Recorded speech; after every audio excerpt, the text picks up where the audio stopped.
అందరికి. అందరు అన్నం తిన్నారా? మేమైతే ఇప్పుడే తింటున్నాం. తోటలోకి వచ్చి అయితే తింటున్నాం. నిన్న నైట్ కన్నా చారు ఇప్పుడు బాగుంది. మీరందరూ తిన్నారా లేదా కామెంట్ పెట్టండి.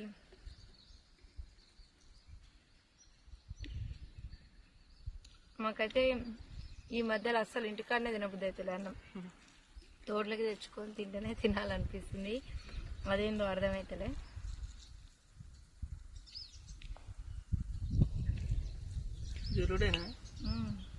బాగుంది. అసలు ఈ సీజన్లో అంటే ఇప్పుడు చింతకాయలు దొరకవు అసలు.